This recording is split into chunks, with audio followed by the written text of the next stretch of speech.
प्रमुख मुद्दा आपके समक्ष रख रहे हैं वो है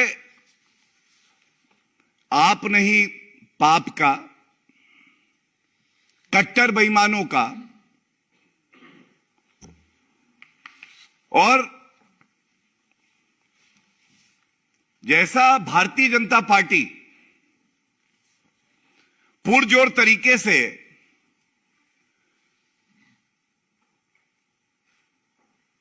जो आबकारी घोटाला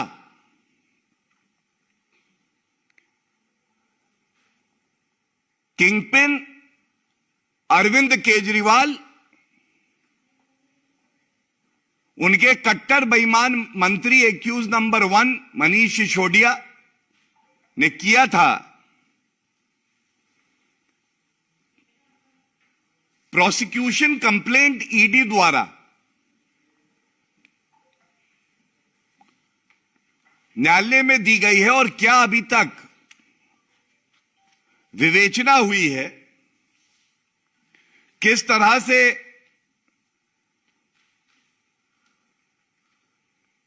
कहना गलत नहीं होगा कि कट्टर बेईमानों की बेईमानी अब तथ्यों से, साक्ष्यों से, बयानों से सामने आ रही है, वो आपके समक्ष मैं रख रहा हूं और प्रयास ये रहेगा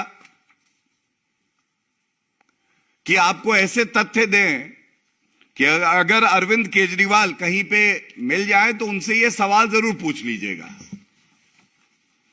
वैसे तो वो किसी भी जनता के प्रश्न का उत्तर नहीं देते हैं, न्यूयॉर्क टाइम्स की बात करते हैं, विदेश की बात करते हैं, वहां की नदी साफ है मैं कर दूंगा, लेकिन ये जो सवाल है ये अति महत्वपूर्ण है। हम सबको ये पता है कि ईडी द्वारा जो बातें कही गई हैं वो स्पष्ट कर देती हैं, पहला और सबसे महत्वपूर्ण, दिल्ली की जनता को और दिल्ली के राजस्व को 2873 करोड़ रुपए का नुकसान इस आबकारी घोटाले में हुआ। ये इतना चिंताजनक है, ये 2873 करोड़ रुपए जिसको जनता के हित के लिए इस्तेमाल करना था, ये अपनी तिजोरी भरने के लिए किकबैक्स ले रहे थे। और ये बात समय समय पर हमने उजागर करी, लेकिन आज तक जो सवाल हमने पूछे, आपकी आबकारी नीति अच्छी थी तो वापस क्यों ली? 144 करोड़ रुपए जो राजस्व में आना था वो आपने प्राइवेट ठेकेदार का माफ क्यों किया? आपने जो एविडेंस था, जो साक्ष्य था, उसको नष्ट किया। मोबाइल फोन 1.5 करोड़ के लगभग आपने बदले और नष्ट किए कि कोई प्रमाण और साक्ष्य ना रह जाए। लेकिन आज जो बड़ी बात आई है, पहला नंबर 1, कोई भी आबकारी नीति हो, और इस आबकारी नीति से पहले एक स्पेशल कमिटी बनी थी जिसने रिकमेंडेशंस दी।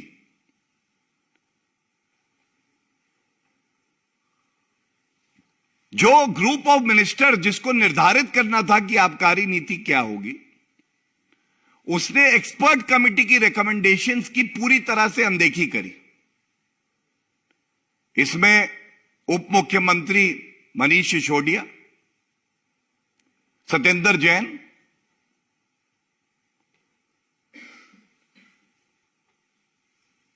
आज ईडी द्वारा जो साक्ष्य न्यायालय में रखे गए हैं उसमें एक बात स्पष्ट हो गई है, कार्टेलाइजेशन नहीं होना चाहिए। हर व्यक्ति और जो लीगल एंटिटी है वो स्वतंत्र है कि वो हिस्सा ले सके इस प्रक्रिया में, कि उसका चयन हो सके, इससे राजस्व बढ़ेगा। लेकिन कार्टेलाइजेशन ऐसा था, अरविंद केजरीवाल के इशारे पर, मनीष सिसोदिया के इशारे पर, जो उनके करीबी थे, वो लोग सारे ठेके, चाहे रिटेल जोन्स हों चाहे होलसेल हों, अपने लोगों को दे रहे थे। इसका उदाहरण इस कंप्लेंट में दिया हुआ है, जिसमें समीर महेंद्रू नामक व्यक्ति 32 में से 9 रिटेल जोन्स जो हैं इसको कंट्रोल करते थे। पहला, एक व्यक्ति 9 रिटेल जोन्स कंट्रोल करता है। दूसरा,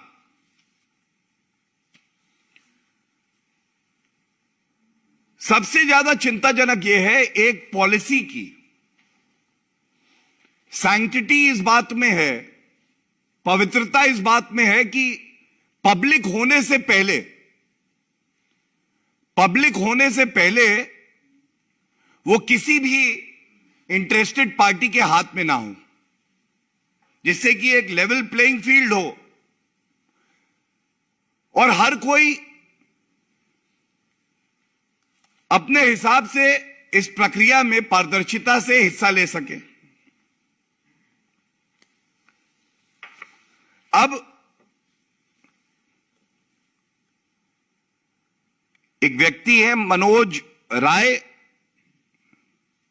और समीर महेंद्रू, ये मैं प्रमाण लेके आया हूं।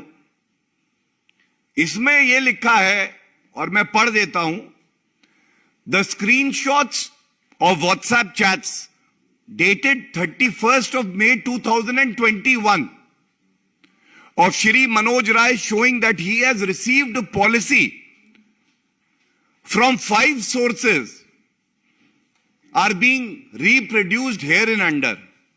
और ये सारे जो है पॉलिसी की कॉपी 31 मई 2021 को, policy was made public on 5th of July 2021. Prior in time, an interested party has all the details of the policy.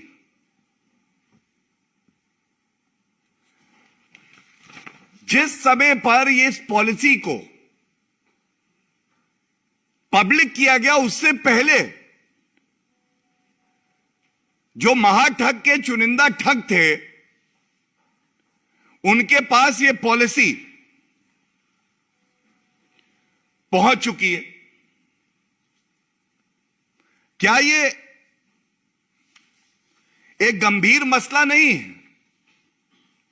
क्या ये नहीं दर्शाता कि अरविंद केजरीवाल का मकसद केवल राजस्व को घाटा, जनता के हित को टाटा और अपनी तिजोरी भरना है? एक और बड़ा महत्वपूर्ण तथ्य सामने आया है, वो भी आपके समक्ष में रख दूं। ये कार्टेलाइजेशन को रोकने के लिए था। अब इस कंप्लेंट में जो ईडी द्वारा दाखिल की गई है, पूरी व्हाट्सएप चैट किस तरह से समीर महेंद्रू और मनोज राय, जिनका नाम मैंने अभी लिया, आपस में बातचीत कर रहे हैं। वो बता रहे हैं, Sameer Mahendru, zone 30 Popular, zone 1 Bhagwati, zone 29 Universal, zone 6 JSN, zone 31 Organo Mix, इस तरह से सारे नाम दिए हैं। 8 out of 20 allotted zone are ours, ये कह रहे हैं समीर महेंद्रू। और इसके बाद मनोज राय पूछ रहे हैं वेयर आर योर फर्म्स, आपकी फर्म्स का क्या? तो वो लिखते हैं Khao Gali restaurants, Magunta agro farms, Pixie enterprises, Trident Chemphar. फिर वो कहते हैं sir got zone 3 at 237.5, congratulations.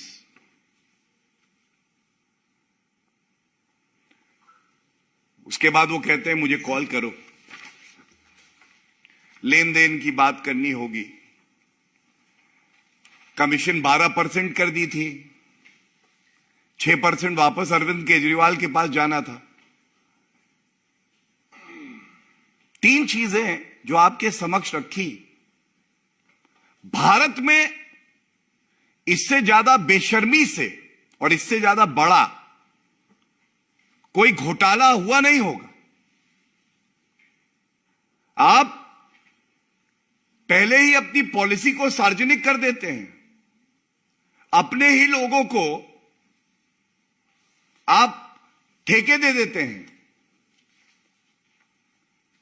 और हमें नहीं भूलना चाहिए इस पूरे दस्तावेज में एक नाम और बार बार आया है। यह नाम है विजय नायर का।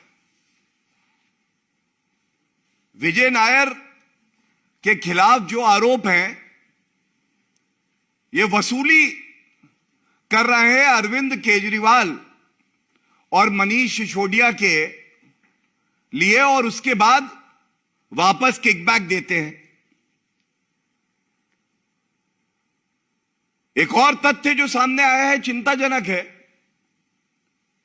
मनीष सिसोदिया के साथ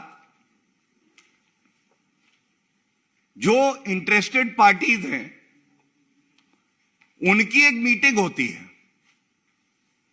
उसमें जो इनके चयनित ठेकेदार हैं, उनको मनीष सिसोदिया अलग से बुला के बगल में बैठाते हैं और सीधा ये एक इशारा कर देते हैं कि ये मेरा आदमी है, कलेक्शन में इसकी मदद करो। क्या यह चिंताजनक नहीं है? क्या यह तथ्य हमें चिंता नहीं देता है कि मंत्री हैं, उनका सरकारी बंगला, उसका इस्तेमाल विजय नायर इसलिए कर रहा है कि वहां पे जो पार्टी है उनको बुला के लेन देन की बात कर सके। सरकारी बंगले का काम घूस लेने के लिए, रिश्वत तय करने के लिए, वसूली के लिए, यह बहुत चिंताजनक है। और एक और तथ्य आपके समक्ष रख दूंगा। इस सब में एक साउथ ग्रुप का जिक्र है, जिसने किकबैक दिए हैं 100 करोड़ के। और मैं पढ़ देता हूं ये, क्योंकि ये अति आवश्यक है। That Shri Sameer Mahendru in collusion with others formed a cartel of retail wholesaler manufacturer with Pernod Ricard, Shri Binoy Babu, Shri Vijay Nair, representative of Aam Aadmi Party, PAP Party, Shri Arun Pillai, इस पे ध्यान दीजिएगा, miss के कविता, MLC of Telangana, Shri Raghav Magunta. और इसके बाद वाला जो पैराग्राफ है, मैं शब्दशाह आपके समक्ष रख रहा हूं। The south group has given kickbacks of ₹100 crores approximately to Shri Vijay Nair in exchange of favors and undue benefits to them in the liquor business in Delhi.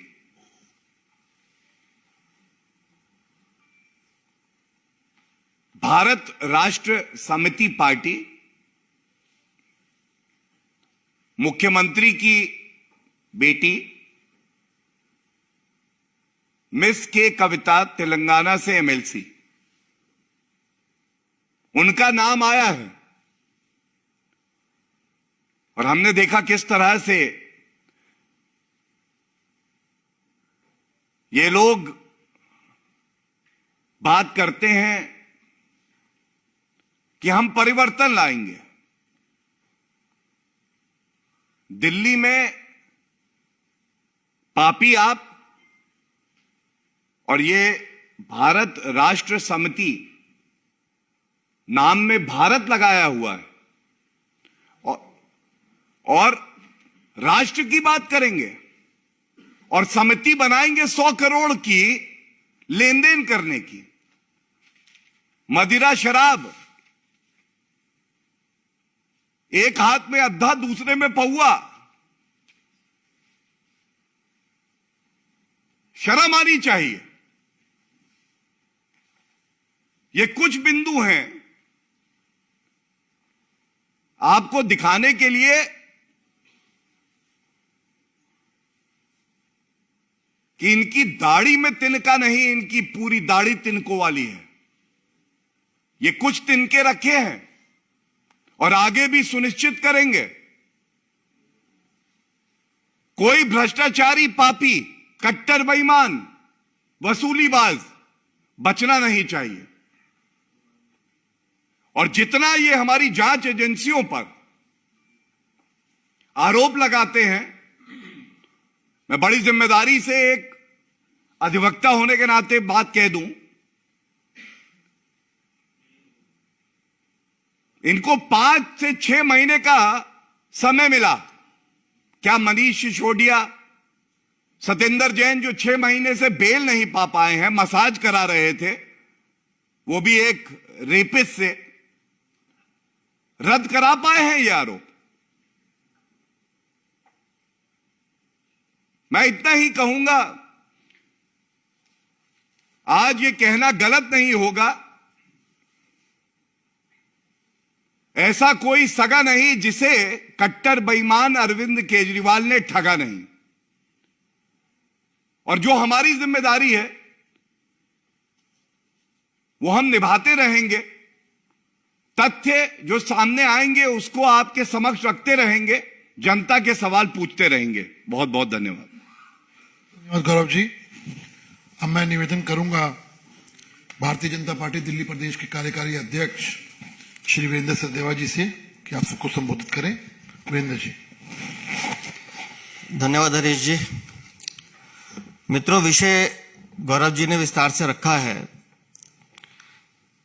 इसमें जो बात तो स्पष्ट रूप से समझ में आती है कि ईडी ने जो दस्तावेज न्यायालय के सामने रखे हैं उसमें 2 बातें स्पष्ट होती हैं कि आम आदमी पार्टी, उनकी सरकार के तेलंगाना के कुछ राजनेता और दक्षिण के कुछ शराब व्यापारियों के साथ एक बड़ा कार्टेल बना।